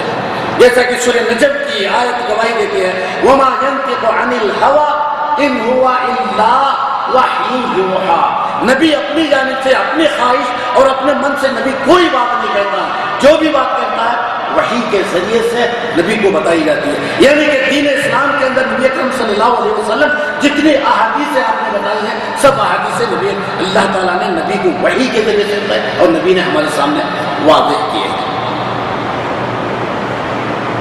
کوئی بات نبی نے اپنی جانب سے نہیں بتائی۔ اسی لیے قرآن و حدیث کو سمجھنے کے لیے ہمیں نبی کی سیرت کو اپنانا چاہیے۔ جب تک نبی کی سیرت ہمیں معلوم نہ ہو، قرآن و حدیث ہم سمجھ نہیں سکتے۔ قرآن میں یعنی کہ اگر کوئی آدمی یہ کہہ دے کہ ہم حدیث کو ہم نہیں مانیں، دونوں میں سے کسی ایک کا انکار کفر کی طرف لے کر جائے گا، چاہے احادیث کا انکار ہو چاہے قرآن کا انکار، دونوں لازم ملزوم ہے۔ اور ان دونوں کو سمجھنے کے لیے ہمیں نبی اکرم صلی اللہ علیہ وسلم کی سیرت، نماز پڑھتے ہیں طریقہ کہاں ملا؟ قرآن میں طریقہ بیان نہیں ہے۔ قرآن میں اللہ نے کہا کہ نماز قائم کرو، کیسے؟ طریقہ کہاں سے؟ نبی اکرم صلی اللہ علیہ وسلم سے۔ قرآن میں اللہ تعالیٰ نے روزے رکھنے کے لیے کہا، طریقہ؟ حج ادا کرتے ہیں، عمرہ ادا کرتے ہیں، طریقہ؟ زکوٰۃ ادا کرتے ہیں، اس کا طریقہ؟ یہ سب ان علینا بیان، جتنے یہ سب ہے نا ہم آپ کو بیان کرتے ہیں اور آپ لوگوں کے سامنے جا کر بیان کرتے ہیں۔ یعنی کہ ہمیں جب تک نبی کریم صلی اللہ علیہ وسلم کی سیرت کو ہم گہرائی سے نہیں پڑھیں گے، قرآن و حدیث کو ہم سمجھ نہیں سکتے۔ قرآن و حدیث کو اگر آپ کو سمجھنا ہے، نبی کی سیرت کو اچھے طریقے سے تم پڑھو تو قرآن و حدیث کو سمجھ سکتے ہیں۔ اور اگر نبی کی سیرت کو اگر ہم قرآن و حدیث کو سمجھنے میں نبی کی سیرت کے اندر اگر نقص پیدا کر لیں گے تو غلط راستے پر ہمارا قدم اٹھ جائے گا، غلط راستے پر ہمارے قدم چلے جائیں گے۔ اور آخری بات بیان کر کے میں اپنی بات ختم کر دوں گا۔ نبی کبھی اپنی جانب سے کوئی بات نہیں کہتا دین اسلام کے اندر۔ کیوں؟ قرآن میں 29ویں پارے کی صورت میں اللہ نے ایک آیت کہی ہے۔ کیا آیت؟ کہ وما علینا ولو تقول علینا بعض الاقاویل لأخذنا منه باليمین ثم لقطعنا منه الوتین وما منکم من احد عنہ حاجزین۔ کیا کہا اللہ نے؟ دیکھیے، نبی دین اسلام کے اندر کبھی بھی اپنے نفس کی بات اس نے نہیں کی۔ ایک تو وہ آیت سورہ نجم کی وما ينطق عن الهوى ان هو الا وحی یوحی، کہ نبی اپنی جانب سے کوئی بات نہیں کہتا، جو بھی ہوتی ہے وہ وحی کے ذریعے سے. ولو تقول علینا 29ویں پارے کی سورت کی آیت، ولو تقول علینا، اور اگر بائی چانس نبی اپنی جانب سے اگر دین میں اگر کوئی بات کہہ دے، ویسے تو نہیں کہتا، اللہ نے کیا کہا ولو تقول، بائی چانس اگر کہہ دے تو ہم اس کے شہرت کو پکڑ لیں گے، نبی کی ہم شہرت کو پکڑ لیں گے. ولو تقول علینا بعض الاقاویل لاخذنا منه بالیمین، اپنے دائنے ہاتھ سے ہم، یہ شہرت کہلاتی ہے یہاں، اس شہرت کو ہم پکڑ لیں گے. ثم لقطعنا، ہم اس کو کاٹ کر ختم کر دیں گے، یعنی کہ نبی کو ہم ختم کر دیں گے. وما منکم من احد عنہ حاجزین، دنیا میں سے کوئی طاقت ہے جو اس وقت اس نبی کو بچا سکے؟ بولو اللہ. جب اتنی سخت وعید والی بات جب آتی ہے تو لوگ یعنی کہ کہنے والے کیا کہتے ہیں کہ زمانے دور، یعنی کہ اس زمانے کے اعتبار سے نہیں، نبی نے جو باتیں بتائی تھیں وہ دور قدیم کی باتیں تھیں، اب یہ دور جدید میں نبی نے ایسی باتیں نہیں بتائی، سوچتے نئے نئے مسئلے آ گئے ہیں. یہ نبی کے یعنی کہ نبی کے حدیث سے جو استدلال کرتے ہیں اس استدلال کو غلط طور پر بیان کرتے ہیں. اور یہاں تک کہنے والوں نے کہا کہ نہیں، نبی نے کچھ چیزیں چھوڑ دی. اللہ اکبر، کوئی ایسی چیز نہیں. حجت الوداع کے موقع پر نبی کریم صلی اللہ علیہ وسلم نے زمین و آسمان، اور وہ حجت الوداع کے موقع پر عرفات کے میدان میں جتنے لوگ تھے نا، سب کو گواہ بنائے، سب کو گواہ بنائے، زمین و آسمان سب کو گواہ بنا کر اللہ کے نبی نے کہا کہ اللہ نے جو امانت مجھے دی تھی میں نے تمہارے سامنے پیش کر دیا. لوگوں نے کہا کہ ہاں پیش کر دیا، کوئی امانت. اس کے بعد ہی آیت کو اللہ تعالیٰ نے نازل کیا، الیوم اکملت لکم دینکم واتممت علیکم نعمتی ورضیت لکم الاسلام دینا. اللہ نے کہہ دیا تکمیل ہو گئی. جب اللہ کہہ رہا ہے کہ دین کو ہم نے محمد کے ذریعے سے تکمیل کر دیا، لوگ کہتے ہیں کہ ابھی تکمیل نہیں ہوا، اور بھی باقی ہے. اللہ ہمیں ان غلط عقائد سے محفوظ رکھے. اللہ تعالیٰ ہمیں جب تک زندہ رکھے کلمہ لا الہ الا اللہ محمد رسول اللہ پر زندہ قائم و دائم رکھے، اور اس پر ہمارا خاتمہ ہو، اور ہمارے اندر اللہ تعالیٰ ہمارے ایمان اور ہمارے عمل کے اندر اخلاص عطا فرمائے، اور ہم کو جب تک اللہ تعالیٰ اس دنیا میں رکھے صحیح سلامت، اور اس کی رضا کے اندر ہمیں زندگی گزارنے کی توفیق عطا فرمائے. شرک سے اللہ تعالیٰ ہمیں محفوظ رکھے، اور ہمیں جب موت دے تو اللہ تعالیٰ ہمیں ایمان کی حالت پر موت دے. آمین وآخر دعوانا الحمدللہ رب العالمین.